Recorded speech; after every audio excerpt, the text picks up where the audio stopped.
What's up, Vikings fans? This is Matthew Deary of Minnesota Vikings Breakdown, and this is my recap of weeks 11 and 12. I apologize for not getting a recap of the Packers game for you guys last week. Of course, there's the Thanksgiving week, which made things a little hectic around school, and the shortened week really tied my hands. I was actually at that game, the 31-3 rout by the Green Bay Packers. And I can just tell you early on, you could just really tell that this was not a game that we were really going to compete in. Initially, we looked okay coming down. We ended up getting a field goal instead of a touchdown on our one of our early drives, and we really needed to get a touchdown there before the teams and the scoring really got started. Of course, we kicked the field goal, the only points of the game. So it just kind of goes to show you the way the day turned out for us. And then you fast forward to a little bit later when the Packers are driving. They're in the red zone. Aaron Rodgers makes a mistake, throws the ball right into the face mask of Hussein Abdullah, who fails to intercept the pass. Very next play, Aaron Rodgers throws a touchdown. So I mean that just goes to show you the day the Vikings had. We failed to take our opportunities. You know, we could have taken 7 off the board from the Packers, and they put 7 on the board because Aaron Rodgers is skilled, and you give him a second life, and he's going to take advantage of it. So we missed our opportunity, and they took advantage. And then once the wheels really started to get going, it was pretty easy for them to exploit our weakened secondary. Also throw into the fact that we weren't really getting a pass rush. Yes, we did get some sacks, but we weren't really getting a consistent pass rush to the point where Aaron Rodgers was uncomfortable in the pocket. You know, we got some sacks, but we weren't really hurrying him or hitting him. So it was just pretty easy for him to sit back there and pick apart our weakened secondary. You know, Chris Cook, he looked pretty well or pretty good throughout the majority of the season, but of course he got torn apart by the Packers wide receivers, as did Asher Allen. You know, and like I said, neither of these guys are really ready to step up in the integral role of being a starting cornerback in this league. They're both young, they both have talent, they both have speed, but they really need to be in the they need to spend more time learning the game before they're just thrown into that starting role. They're not prodigies, so they really need to be in the learning role first, and they just have too much asked of them too early. So here you see them trying to step up and make big plays, but I mean they didn't, and they played like crap, and they got burned by the elite Packers wide receivers. But anyway, so moving on to week 12. Of course, week 12 we have a new coach because 31-3 route gets Chili fired, which I'm sure many of you guys are happy about, as am I. It's good to see a new era of coaching, a new voice in the locker room.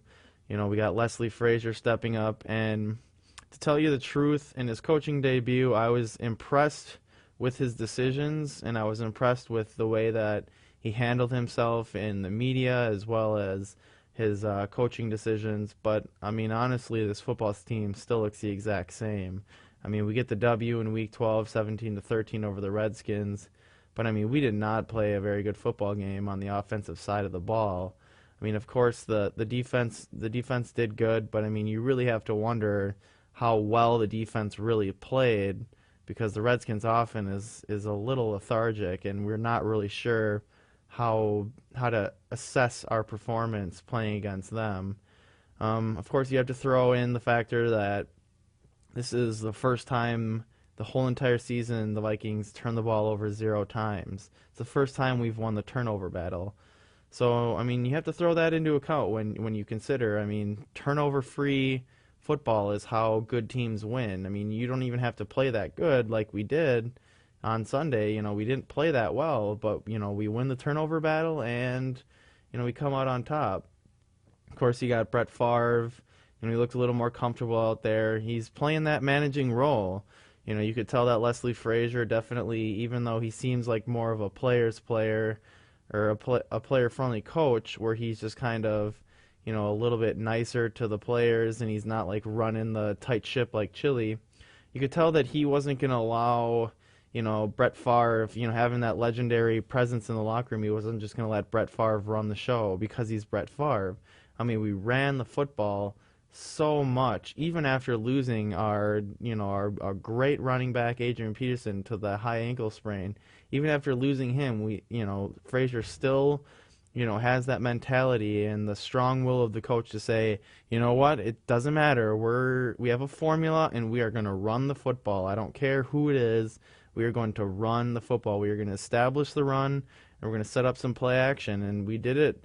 Toby definitely showed that he can be a feature back. We really got him going in instances where he can prove that he can be of value to any football team, and that's running downhill. I mean, you can see when he gets ahead of steam, he can run through people, he can push for extra yards. He's not going to be juking and he's not going to be getting that big play, but it's like you put a DB in front of Toby Gerhardt, he's going to run right through him. So Toby definitely carried this football team in the second half. 22 carries, 76 yards. He also got a touchdown. But I mean, you still see that offense. I mean, 17 points. I mean, the Redskins defense is not mighty at all. I mean, the Vikings only scored in 2 of their 4 red zone opportunities, and that kind of against this defense, and in the red zone, it's like you have to score. You have to take advantage of your opportunities and put 6 on the board. And we haven't been doing it all year, and we didn't do it again against the Redskins. So I definitely was not impressed with the offensive performance.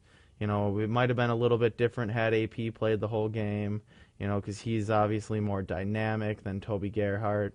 But, I mean, you can't take anything away from Gerhardt because, I mean, Gerhardt played like a stud. We also got Percy. Percy got 3 rushes for 14 yards. It's nice to see Percy getting some rushing attempts. I mean, of course, he kind of adds that extra dynamic of having him in the backfield. And then 5 receptions for 32 yards. That's always good to see. Not good to see Sidney Rice only getting targeted 1 time. He got 1 ball for 20 yards. I mean, that's definitely not something that I really love to see as he's coming back. But, I mean, the offense just not impressive at all. I mean, we would have lost to almost any other team in the NFL on Sunday because, I mean, 17 points is almost a joke. And so the defense, I think the defense, needs to get credit. Even though the Redskins, have had their struggles on offense, they lost Ryan Train and Clinton Portis. And BTW, when is Clinton Portis not injured? Like, he has an NFL career because the last 5 years, I mean, if you check on the injury list for the Washington Redskins, Clinton Portis has been on it every single year. So, I mean, the Redskins are hurt on offense, so the defense still played well. We got EJ getting 3 tackles, I mean, which is a low number for him, but he also had the 1 sack and the 1 interception. Played pretty well in coverage. Jared Allen had 4 tackles. He had a sack. So it was definitely a decent performance. We didn't see our cornerbacks getting burned too much. The one big pass play that the Redskins did have was when there was a one-on-one with my favorite safety in the NFL, Madeo Williams, who got burned, by the way, and I think Madeo Williams somebody needs to gut check that fool because he's playing like garbage. I have not seen anything very impressive out of him for a couple of weeks now. Of course, he makes those tackles every now and then, and he makes those, big plays. But on a consistency basis, Madeo Williams just is not there. Once again, Redskins, horrible team on 3rd down, absolutely horrible. And of course, they convert 7 of 15. They were even better than that earlier on. But, I mean, for some reason, teams just convert on 3rd down against us. It's a huge down that we need to make defensive stands on, and we're not doing it. So they had 216 total yards. They only got 29 rushing yards. Like I said, their main feature backs are out. So they're mostly throwing the ball. So, I mean, when you think about that, they're only pretty much passing. I think our secondary did pretty well. I mean, if the Redskins have one thing going for them on offense minus their running backs, it's definitely got to be Donovan McNabb, Santana Moss, and their dynamic, fast wide receivers. So, I mean, you definitely have to consider this is a good game for the secondary, but of course, not many people really remember this because all they can think about is how much they suck from previous games. But definitely got to take your hat off to the secondary. Otherwise, it was just not a very good football game by the Vikings. It was really boring to watch. I mean, it's great to get that W, but I mean, you could almost just feel the game slipping away when we weren't doing anything on offense and we didn't get the touchdown late. Then they get that they get the punt return and that it just looked like the game was over. As soon as that happened, I was just like, "Yep, this is what you got to expect." I mean, teams aren't just going to sit there and stay stagnant, and you got to hope it's going to be a defensive struggle. You have to score in this league to beat teams, and they come back and they get that punt return. And thankfully, their special teams guy is an absolute moron and blocks Griffin, who's completely out of the play, completely out of the mix. He blocks him in the back, and it wouldn't have mattered anyway because he was gone. Brandon Banks, I believe his name is, and